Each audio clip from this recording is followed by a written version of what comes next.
paz do Senhor a todos, amém? Vamos iniciar mais este culto que nós estamos aqui nos reunindo para poder adorar ao Senhor, para poder cultuar a Ele, ainda em transmissão ao vivo, né? E inclusive eu queria fazer um comentário na hora da mensagem sobre esse assunto.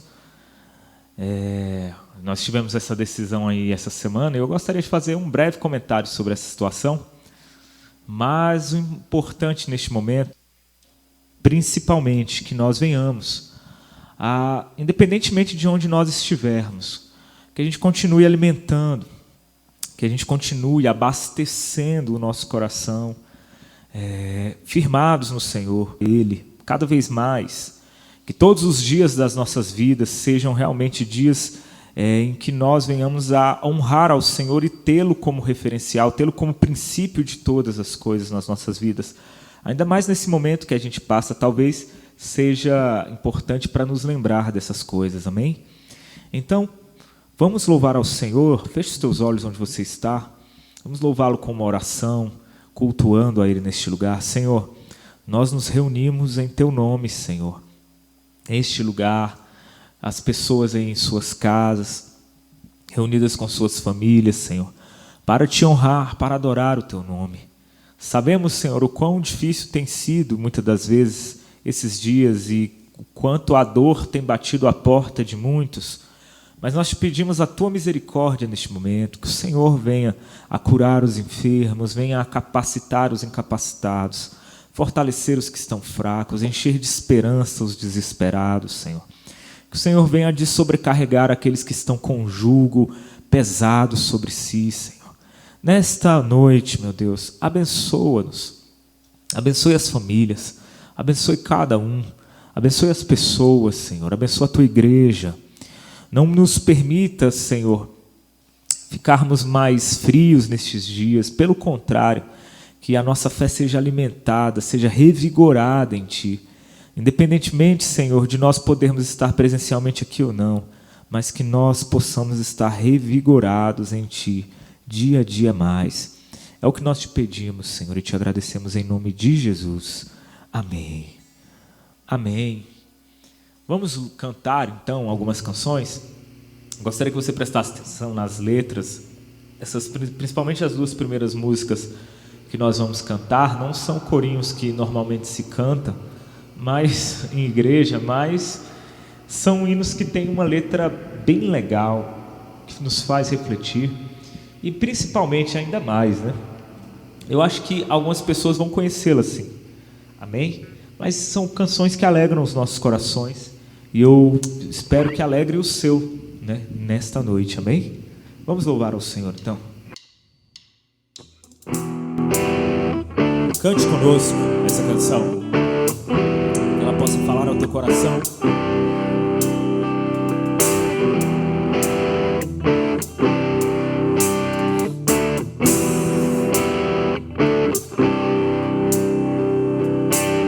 Os dias são como uma planta que seca e murcha sua flor. O tempo passa como 1000 anos em um dia, e lá se vai a vida inteira à toa, e assim escoam nossos dias enquanto é dia. Os dias são como a fumaça que passa e o vento já soprou. O tempo passa como uma brisa, uma brisa. Quero entregar a minha vida inteira pra te servir todos os dias enquanto é dia. 7 dias da semana eu quero andar com Deus. 30 dias lá vai mais um mês. Mais vale um dia nos seus atos que em outro lugar. 7 dias da semana eu quero andar com Deus. 30 dias lá vai mais um mês. Mais vale um em outro lugar.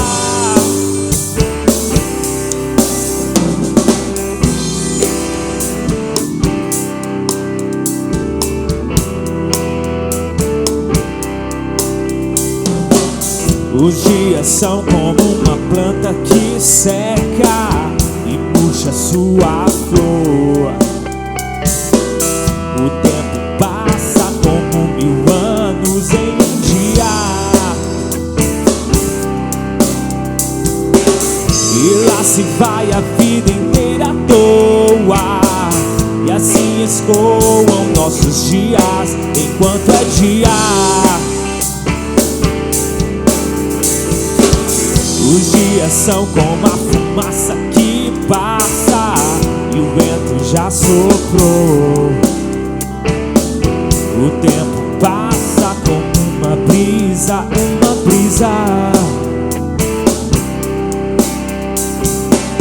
Quero entregar a minha vida inteira pra te servir todos os dias enquanto é dia. Enquanto é dia.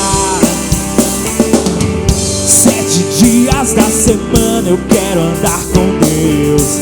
30 dias lá vai mais um mês. Mais vale um dia nos seus atos que em outro lugar. Oh, 7 dias da semana eu quero andar com Deus. 30 dias lá vai mais um mês. Mais vale um dia nos seus atos que em outro lugar. Cante! 7 dias da semana eu quero andar com Deus. 30 dias lá vai mais um mês. Mais vale um dia dos seus atos que em outro lugar. Oh, 7 dias da semana eu quero andar com Deus. 30 dias, seus atos que em outro lugar. Yeah, yeah. 7 dias da semana eu quero andar com Deus. 30 dias lá vai mais um mês. Mais vale um dia dos seus atos que em outro lugar. Oh, 7 dias da semana eu quero andar com Deus. 30 dias lá vai mais um mês. Mais vale um dia dos seus atos que em outro lugar.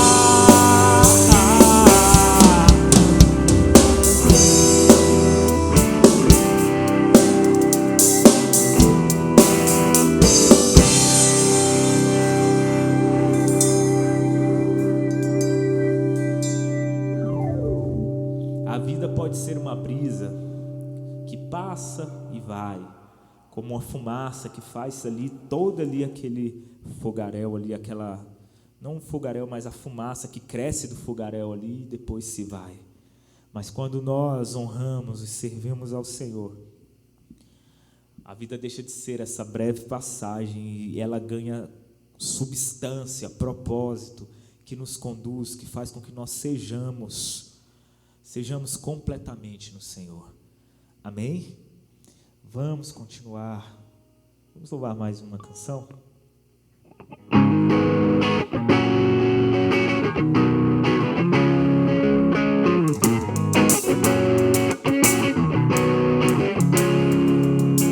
Eu poderia ficar a vida inteira ouvindo a tua voz tão doce. Eu poderia ficar a vida inteira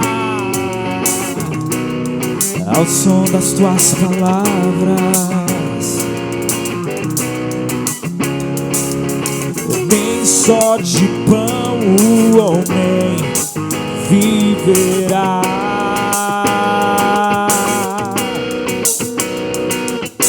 mas da palavra que sai da tua boca Eu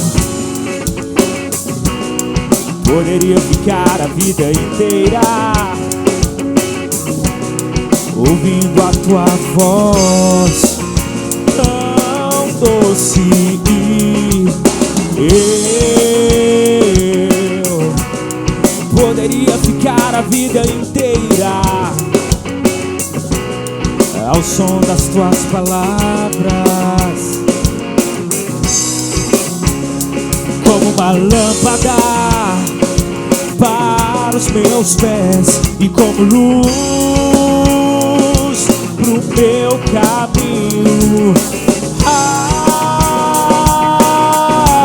As tuas palavras te alimentam o meu interior.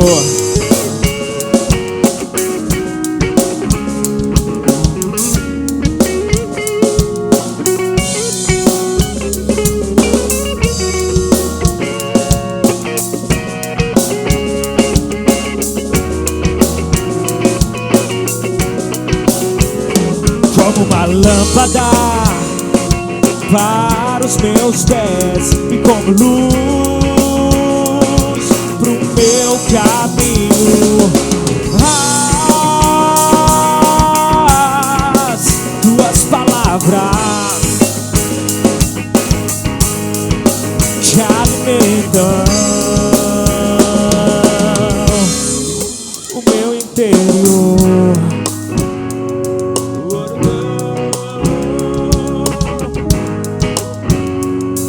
Tuas palavras me alimentam o meu interior.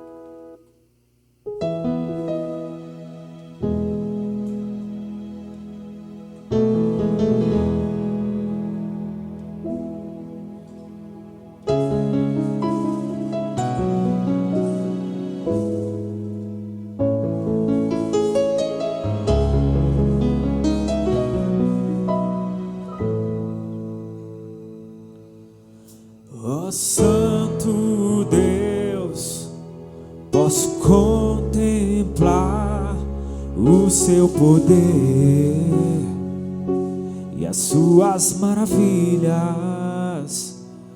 diante do trono, ó Pai. Eu agora estou pra te adorar.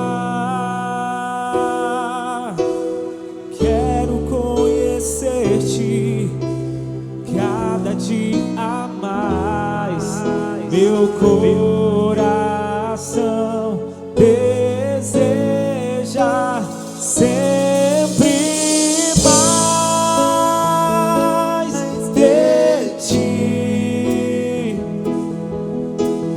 mais de ti. Água viva, fogo santo, vem derramar sobre mim. Mais de ti, mais de ti. Meu clamor ele ouvirá, sua unção renovará meu viver, Senhor.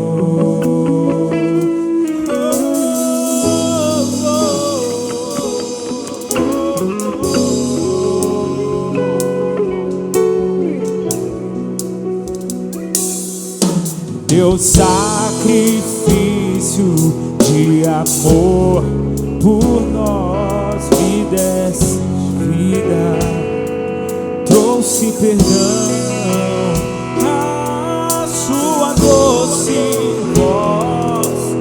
trouxe direção pra caminhar. Quero conhecer-te cada dia mais.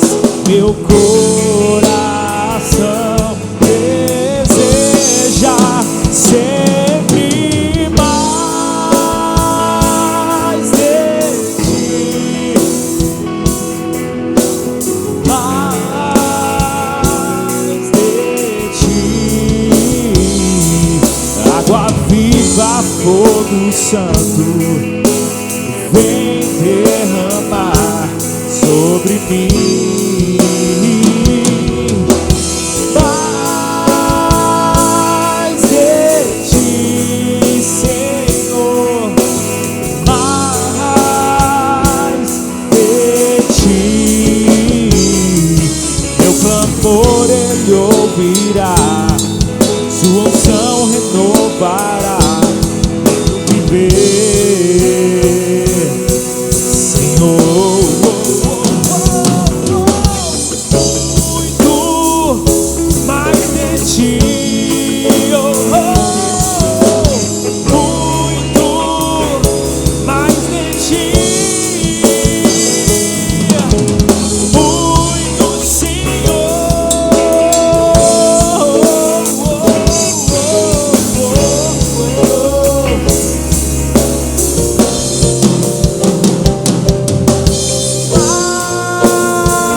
Mais de ti, mais de ti. Água viva, fogo santo, vem derramar sobre mim.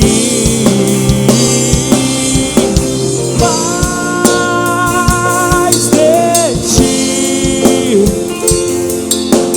mais de ti. Clamor Ele ouvirá, sua unção renovará. Água viva, fogo santo, vem derramar. Sua clamor Ele ouvirá, sua unção renovará o meu viver.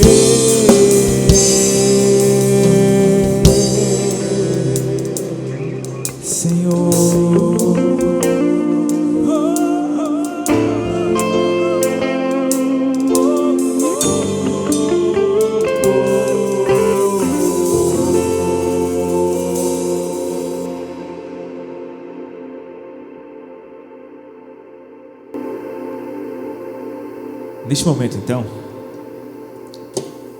vamos fazer uma oração para nós entrarmos na palavra. Feche os teus olhos. Que o Senhor Jesus possa nos abençoar. Senhor, ouça o nosso clamor, escuta a oração daqueles que te buscam, Senhor. Mostra que o Senhor, revela-te ao teu povo e mostra que o Senhor é Deus de perto, Senhor. És Deus de longe, mas és Deus de perto também. E que o Senhor está atento às aflições, está atento às necessidades. Senhor, porque quando nós olhamos para a vida e vemos a vida de acordo com a Tua graça, nós entendemos que não há como nós escaparmos desse favor. E que seja nos dias bons, seja nos dias maus, Senhor, a Tua graça e a Tua misericórdia permanecem, nos sustenta. A questão é que nos dias bons, Senhor, muitas das vezes nós não lembrávamos da Tua sustentação. E nos dias maus, então, nós lembramos que é o Senhor que sustenta todas as coisas. Então, Senhor, acrescenta a fé de cada um, acrescenta a confiança que traz a paz e o consolo. Que nós, Senhor, possamos estar acordados como igreja para Te servir. Estar acordados como igreja que já está ali, perto do momento da manifestação do Teu grande dia, Senhor. Que nós não venhamos andar como embriagados, que nós não venhamos a perder a nossa vigília durante a noite, que os nossos corações estejam despertos, Senhor, para a Tua verdade, despertos, Senhor, para aquilo que o Teu Espírito fala para a gente, para aquilo que o Teu Espírito nos alerta, que nós estejamos despertos, Senhor, em todo o tempo, fortalecidos, Senhor, confiantes, cheios de gozo, graça e fé. Que assim seja o nosso caminhar. É o que nós te pedimos, Senhor, e te agradecemos em nome de Jesus. Amém e amém.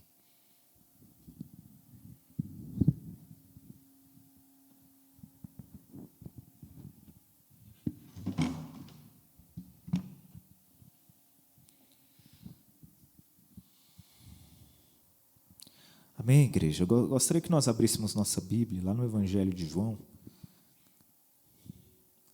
Evangelho de João, no capítulo 7.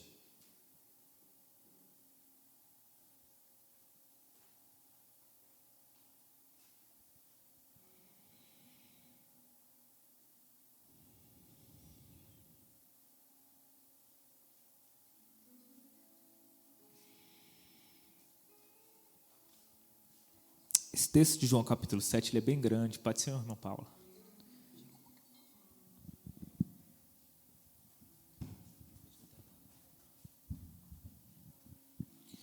Esse texto de João no capítulo 7 ele é bem grande, né?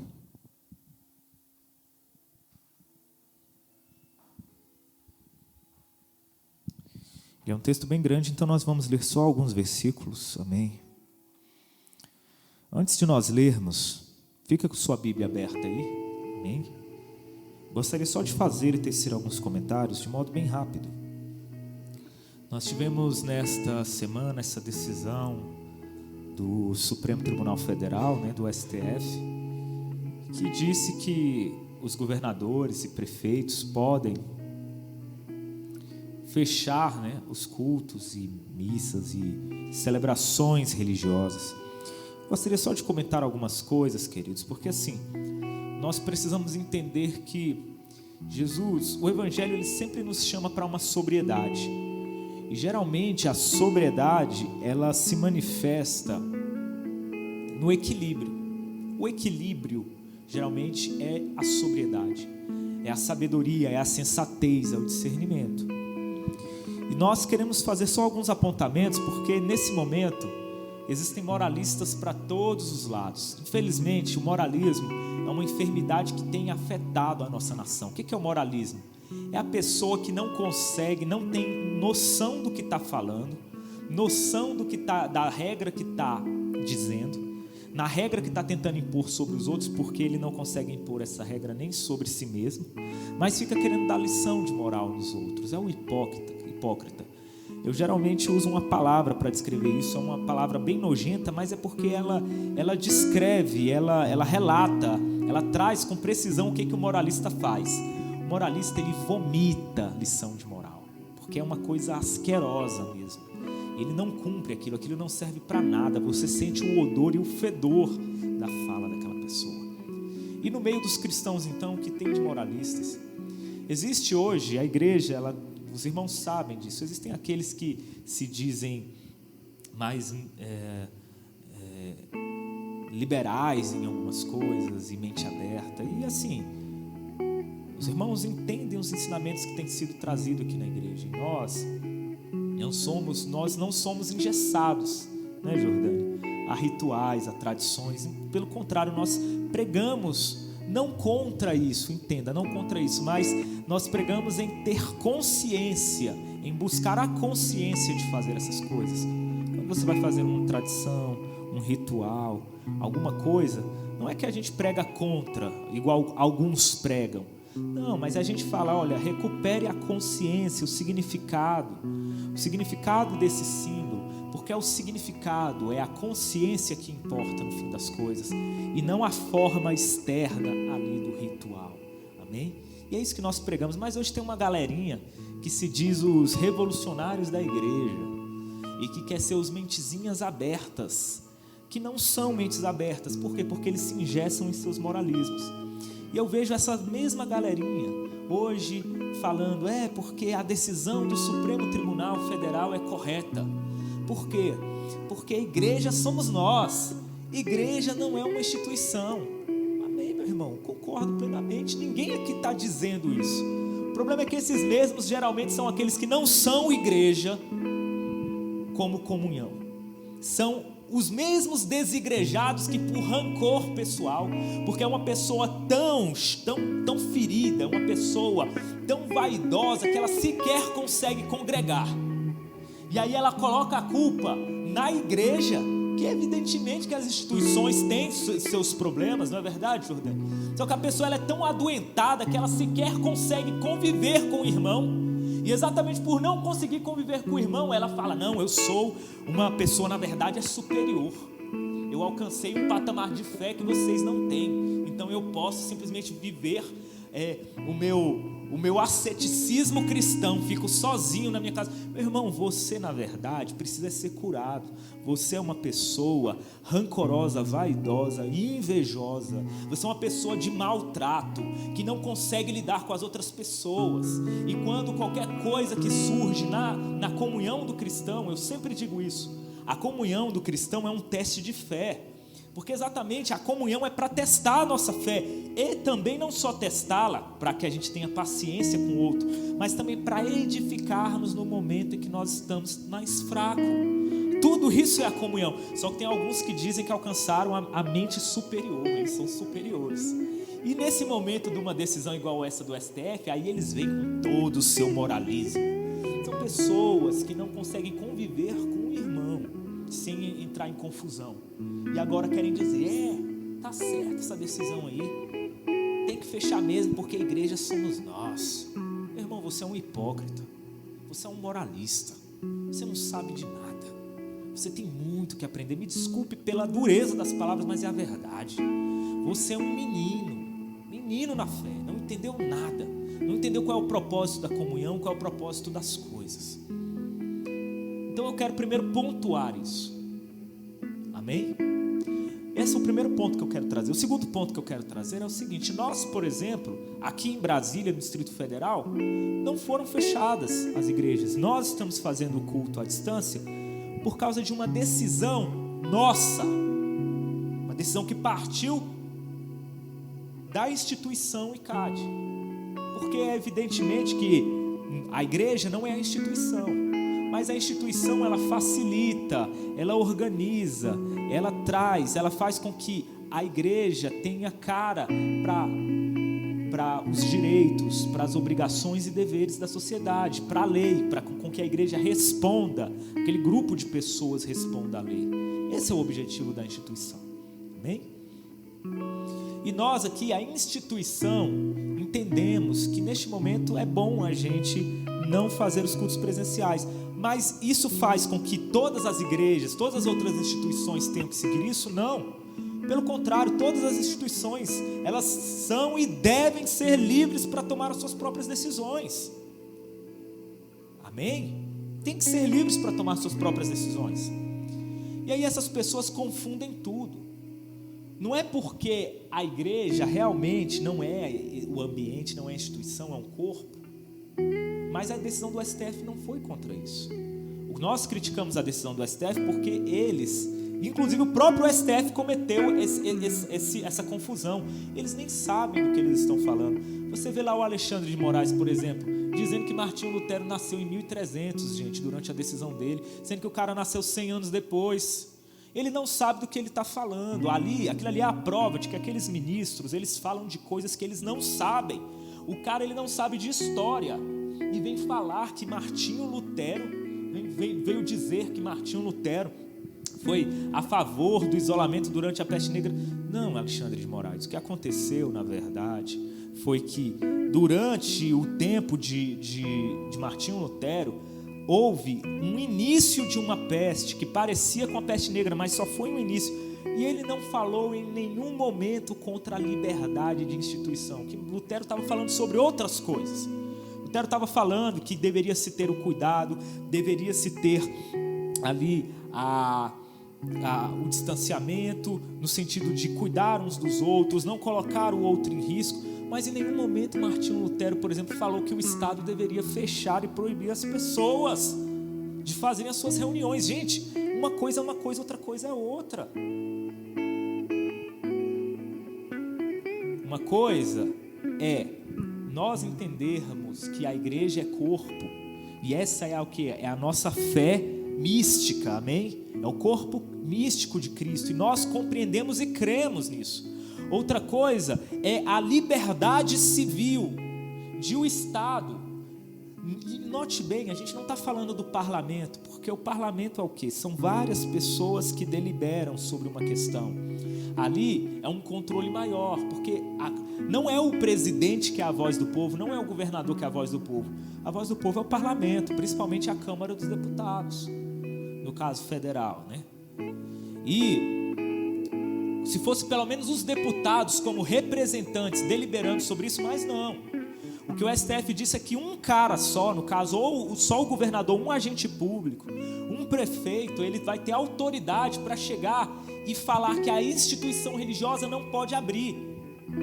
Apesar de nós entendermos que sim, a igreja é o corpo, é o corpo místico. Na verdade, é um corpo místico, ela se dá pela comunhão e não precisa ser presencialmente, mas no direito, aqui diante das liberdades, nós estamos dizendo que todas as vezes então que um agente público entender que a igreja deve ser fechada, ela será, e por um ato unilateral dele, que é um decreto, não é nem por uma lei que foi deliberada. Essa é a questão.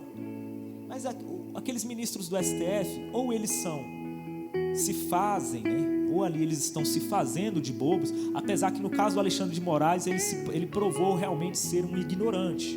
Eu estou falando pesado porque esses caras são uns hipócritas, é por isso que eu estou falando de modo pesado assim. Ele provou ser um hipócrita.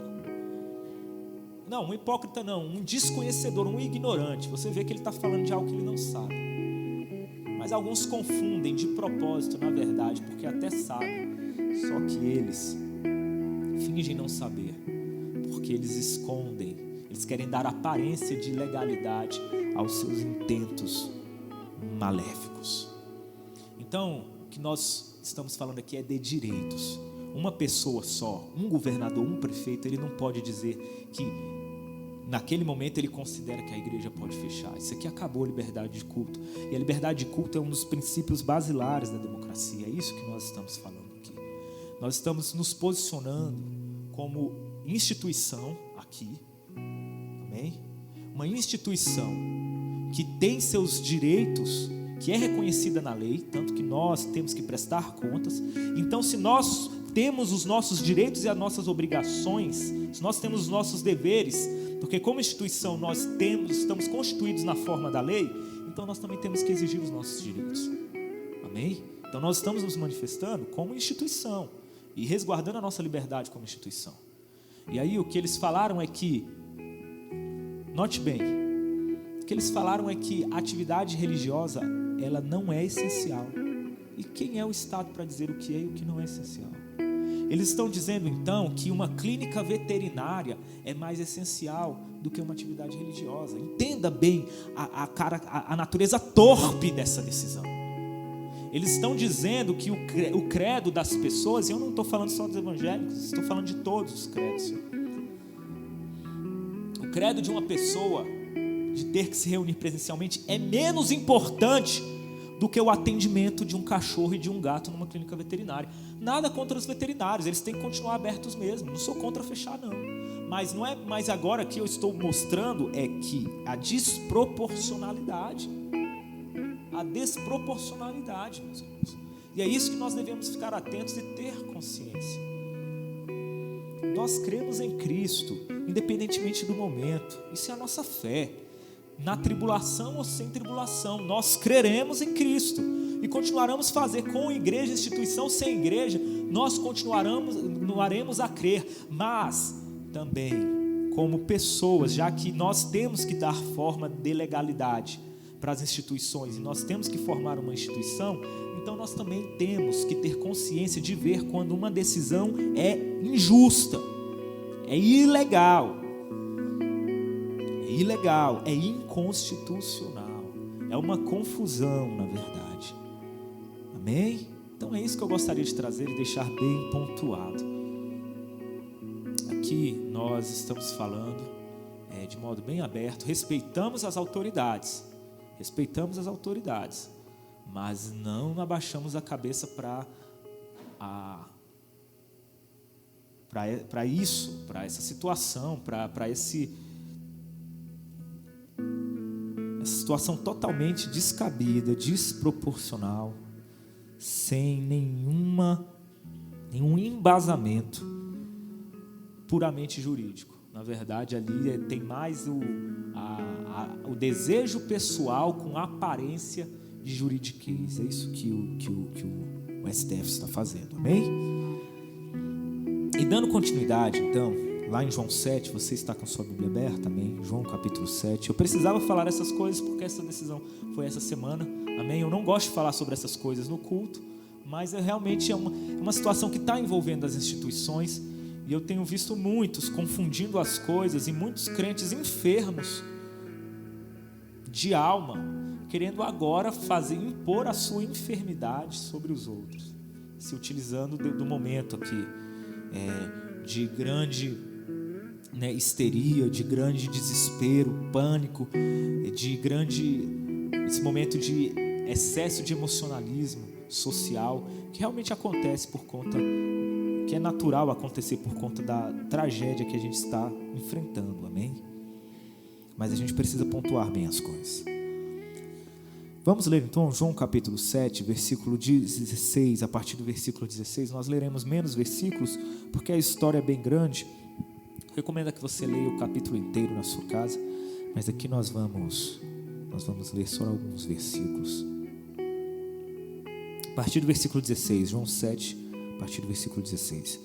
Jesus lhes respondeu e disse: a minha doutrina não é minha, mas daquele que me enviou. Se alguém quiser fazer a vontade dele, pela mesma doutrina conhecerá se ela é de Deus, ou se eu falo de mim mesmo. Quem fala de si mesmo busca a sua própria glória, mas o que busca a glória daquele que o enviou, esse é verdadeiro, e não há nele injustiça. Não vos deu Moisés a lei, e nenhum de vós observa a lei.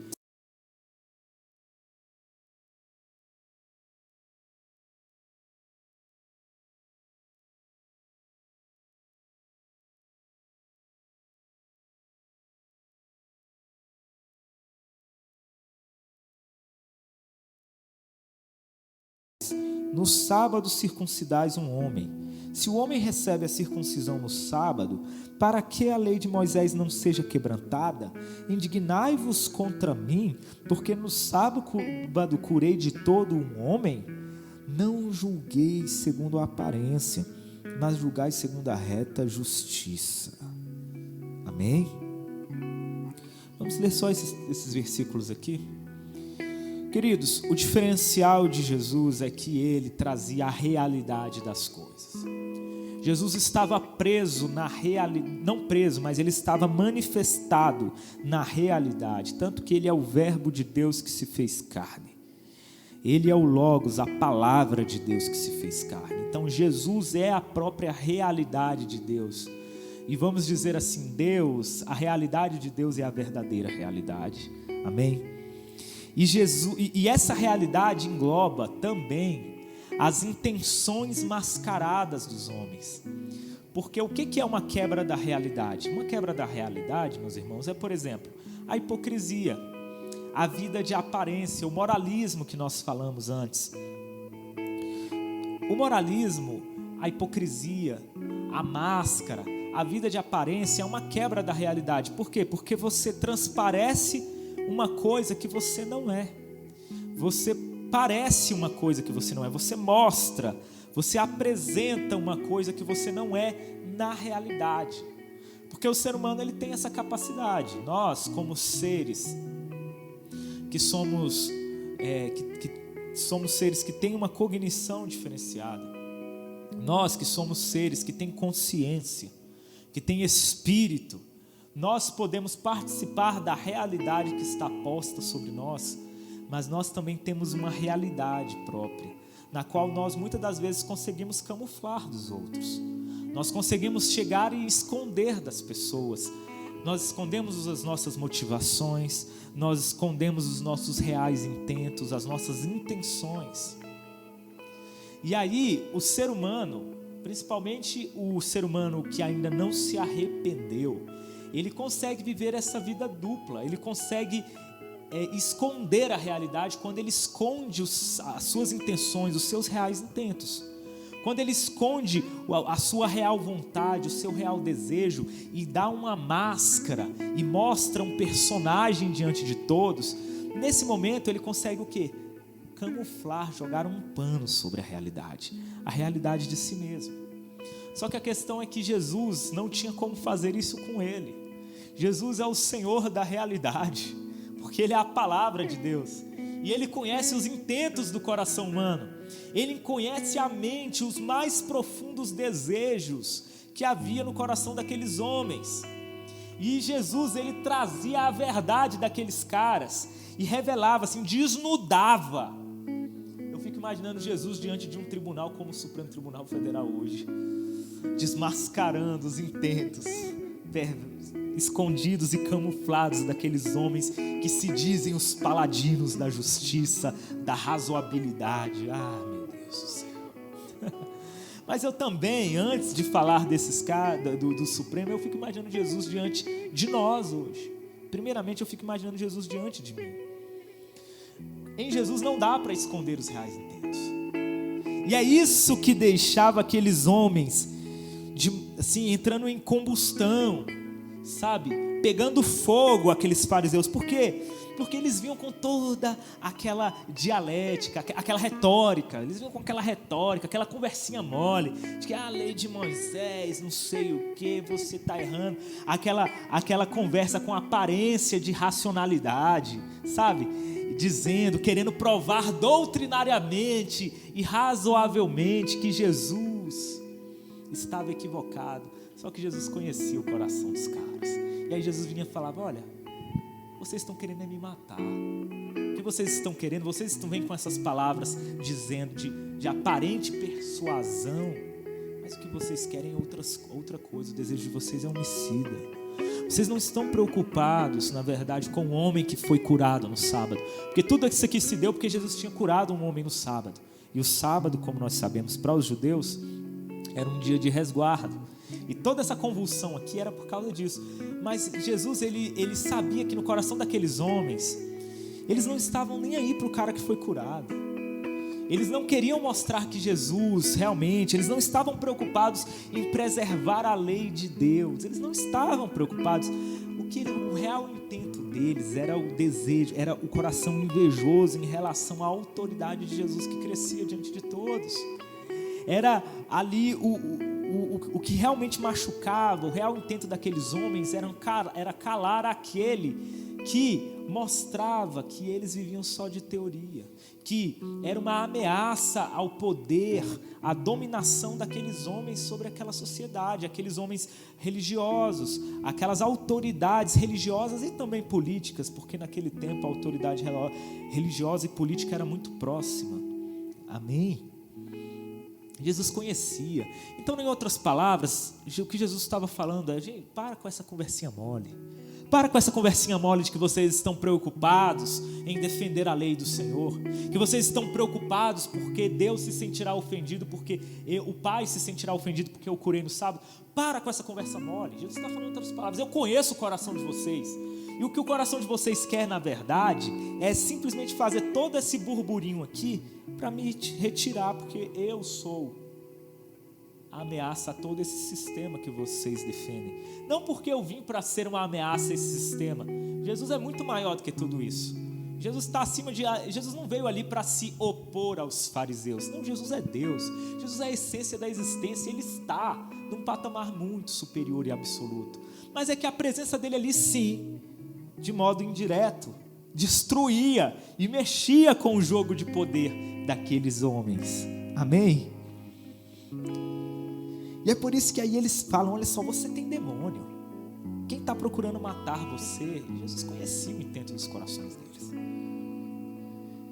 Jesus conhecia. E aí Jesus fala bem assim, olha, no versículo 16, a minha doutrina não é minha, mas daquele que me enviou. Se alguém quiser fazer a vontade dele pela mesma doutrina, conhecerá se ela é de Deus, ou se eu falo de mim mesmo. Jesus está jogando na cara deles falando, olha, a minha doutrina não é minha, eu vivo a doutrina que não é minha. Vocês, por outro lado, pegaram a doutrina de Deus, trouxeram para si mesmos e fizeram disso uma arma na mão de vocês.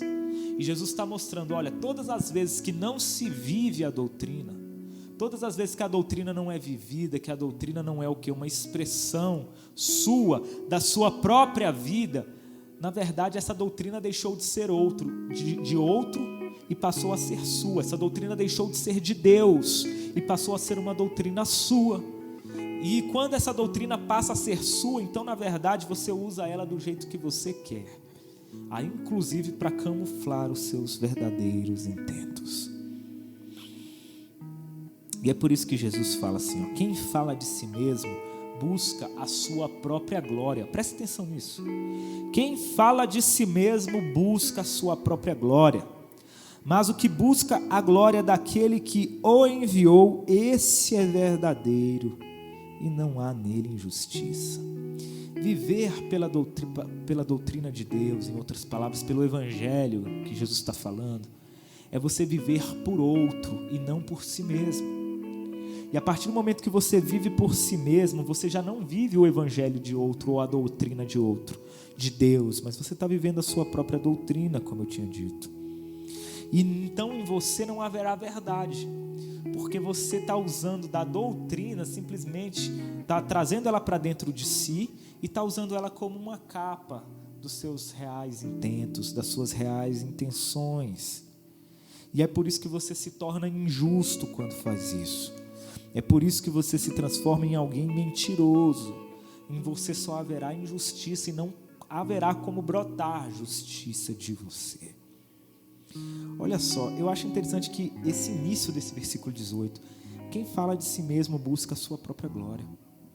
Jesus aqui está mostrando a raiz da injustiça. A raiz da injustiça é o quê?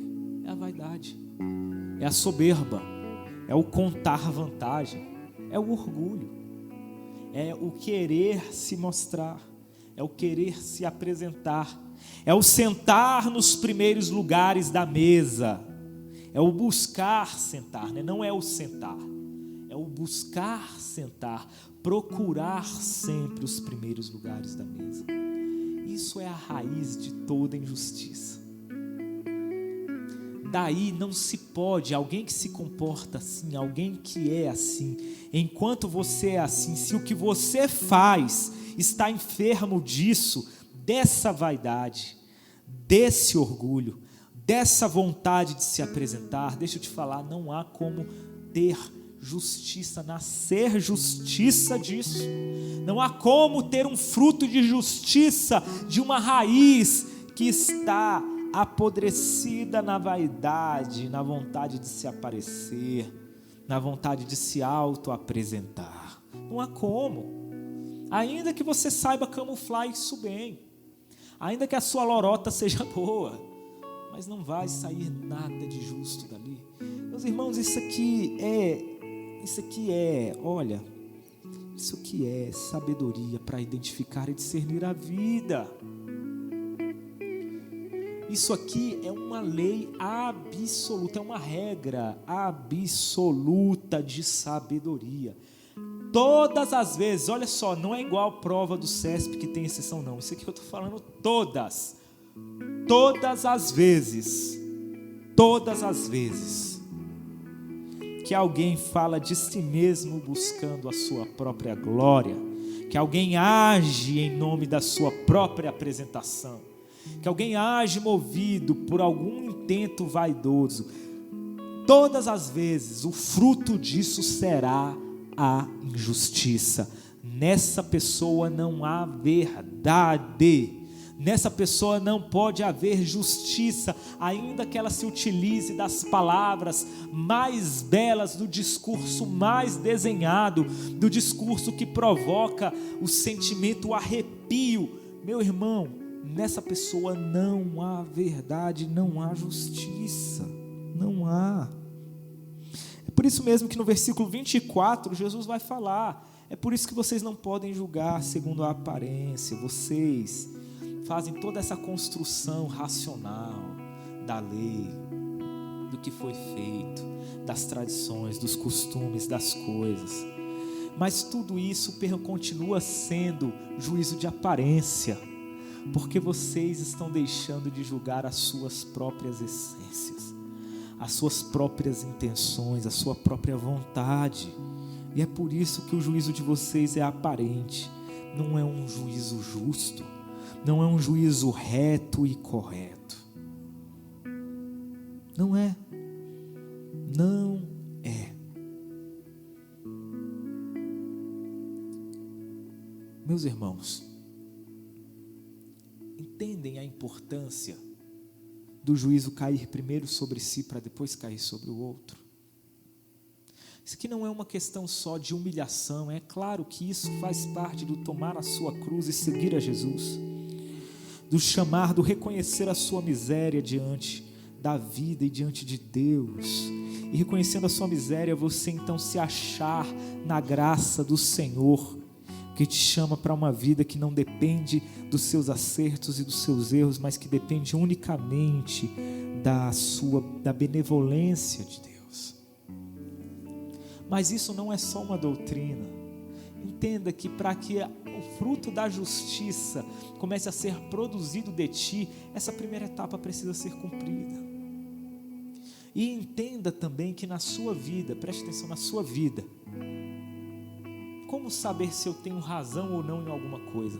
Eu te respondo: todas as vezes que você estiver diante de um dilema, em que você está simplesmente querendo fazer valer a sua vontade, que você não está brigando pela verdade, mas você está brigando ali pelo que, ainda que esteja extremamente camuflado no seu coração, mas talvez por um capricho seu, por uma preservação da sua imagem, por uma preservação do seu querer, por uma preservação da sua vontade, como eu estou falando, por mera vaidade.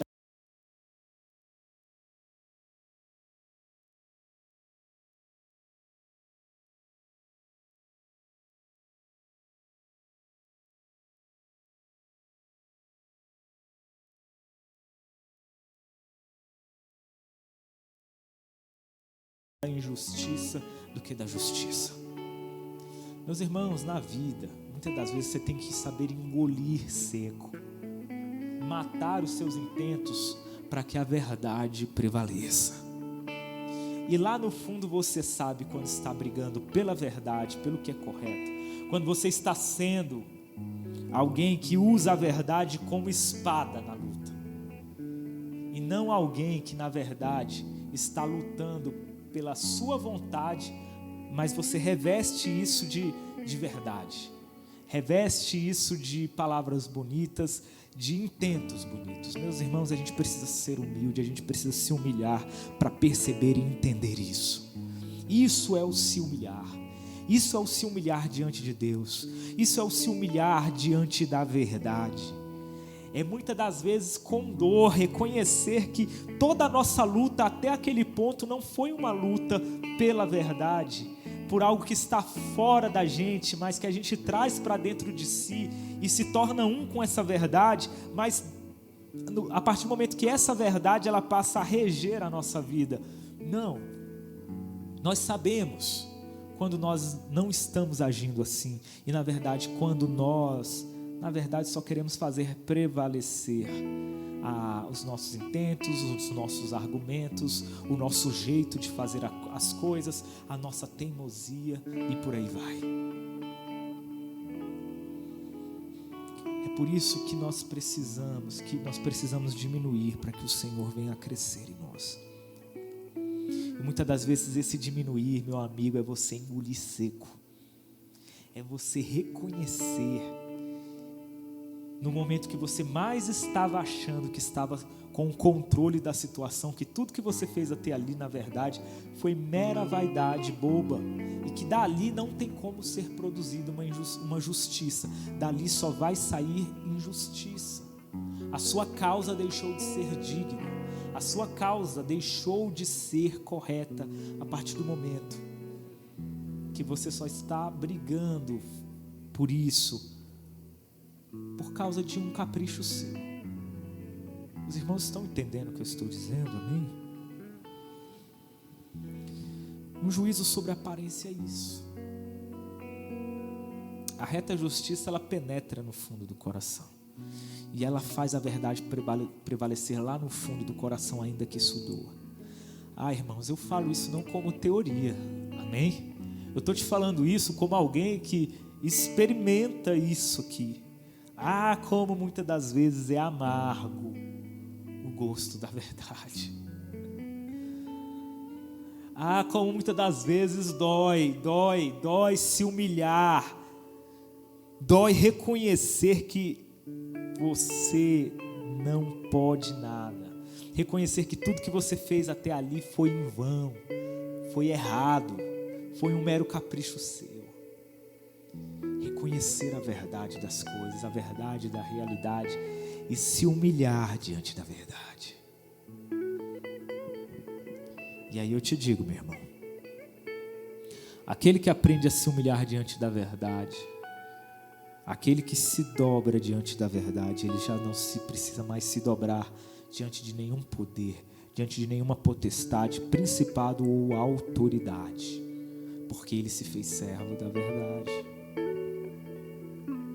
E não uma verdade doutrinária, não uma verdade ideológica, não uma verdade filosófica, teológica, não uma verdade científica, mas a verdade que penetra no mais profundo do coração do ser humano. A verdade não só para o mundo objetivo, aqui o mundo das coisas, mas também a verdade que vem desde lá de dentro, discernindo todos os seus intentos, que discerne o mais profundo do seu coração.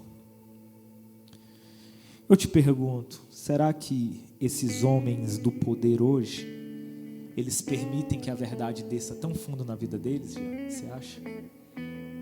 Você acha que eles permitem que a verdade venha a discernir os intentos, a consciência deles? Se não permite, como então que o que eles falam, o que eles aplicam, pode ser verdadeiro também? Como que uma pessoa que não permite que a verdade venha primeiro de dentro de si pode decidir algo justo? Como? Como que uma pessoa que não permite que a verdade traga a realidade de si mesmo primeiramente, vai poder olhar a realidade das coisas com precisão? Não pode, meus irmãos. Não pode. É daí mesmo que nasce toda a hipocrisia do poder que a gente vê hoje, do poder político. O mal que afeta a maioria dos nossos magistrados, dos nossos ministros, dos nossos políticos, e por aí vai. Não há como você brigar por justiça se a verdade, primeiramente, não vem de dentro de si mesmo. Se você não consegue olhar com realidade para si mesmo, com verdade para si mesmo, você não pode olhar para o mundo como verdade. Jean, se eu não consigo olhar as minhas próprias crises com verdade, como que eu vou poder olhar para você com verdade e dizer se o que você faz ou não deixa de ser verdadeiro?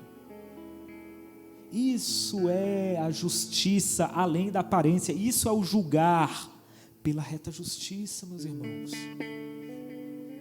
É muito mais do que teoria, do que conhecimento, muito mais do que mera racionalidade.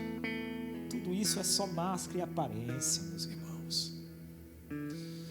Mas eu sei que esse ministério não foi deixado para os poderosos, é por isso que ele foi ocultado dos poderosos e entregue aos simples. E nós, como igreja, se queremos ser igreja de verdade, você que diz aí, que bate no peito aí para dizer que a igreja é a comunhão mística e que não precisa da reunião presencial, como questão de fé você está certinho. Mas antes de falar isso, então pergunte-se, por que você está falando isso? Você está falando isso simplesmente porque a corrente política que você defende também está defendendo isso? Ou seja, então seus intentos são torpes? Ou você está dizendo isso porque você realmente crê e pratica isso? Se você realmente está dizendo isso porque você crê e pratica, é porque você é da verdade e o que você está fazendo vai produzir justiça. Então nós como igreja precisamos pensar, refletir e passar a viver de acordo com a reta justiça. E viver de acordo com a reta justiça é permitir que primeiro isso venha de dentro e saia. A realidade, a percepção da realidade recaia primeiro sobre nós mesmos. Qual realidade? A realidade dos nossos vícios, a realidade dos nossos erros, mas também a realidade da graça que nos acolhe, mesmo tendo todas essas coisas, da graça que nos perdoa. Uma vez tendo essa consciência, então agora a gente pode olhar para a vida e olhar a vida com realidade. Consciência, então agora a gente pode olhar para a vida e olhar a vida com realidade e produzir fruto de justiça, vindo dessa verdade que é Jesus Cristo, produzir os frutos de justiça, enxertados nessa verdade, nessa árvore de verdade que é Jesus. Amém, meus irmãos. Gostaria então que você fechasse os teus olhos. Vamos fazer uma oração. Senhor Deus, nós queremos te agradecer por tudo que tu fazes, Senhor, por tudo que tu és. Senhor, tu és maravilhoso e nós não podemos viver sem ti. Eu te peço, Senhor, que a hipocrisia, o cinismo que tem sido vendido como a regra nesses dias, não venha contaminar o coração dos santos, não venha contaminar, Senhor, o coração daqueles que realmente creem em ti. Resgata-nos, Senhor, para a verdade. Faça com que a verdade continue brilhando em nossos corações. Senhor, que o mundo de aparências caia e que nós venhamos a viver o mundo da essência. Que, Senhor, a justiça primeiro prevaleça dentro de nós, para que então nós venhamos a olhar a justiça fora. Senhor, que a realidade e a verdade primeiro prevaleçam dentro de nós, para que então nós venhamos a olhar para fora e perceber a verdade, a realidade, e dizer o que é justo e não injusto. Meu Deus, não permita que esse cinismo que está se proliferando, mais do que o vírus, mais do que o coronavírus, Senhor, o que tem se proliferado hoje é o cinismo. O que tem se proliferado hoje, Senhor, é a vaidade. O que tem se proliferado hoje, Senhor, é a imaturidade de pessoas que se dizem ser conhecedoras, mas na verdade só são amantes de si mesmas. Senhor, não permita que esse vírus de cinismo se multiplique e alcance a tua igreja. Senhor, vacina-nos, dê-nos a vacina da verdade, a vacina da sinceridade, Senhor, a vacina do teu evangelho. Revista-nos com o teu Espírito, teu poderoso Espírito, Senhor, que penetra no mais profundo dos nossos corações e nos leva a ser luz de verdade nesta terra, meu Deus. Abençoe as nossas famílias, abençoa-nos nesses dias. Proteja-nos, Senhor, fisicamente, mas também proteja, Senhor, as nossas regiões celestiais, que são as nossas mentes, Senhor, nesses dias de cinismo, de moralismo, de hipocrisia, de mentira, de falsidade, todas essas coisas com aparência de bondade. Senhor, proteja-nos em nome de Jesus. Proteja a tua igreja, faça a tua igreja continuar acordada.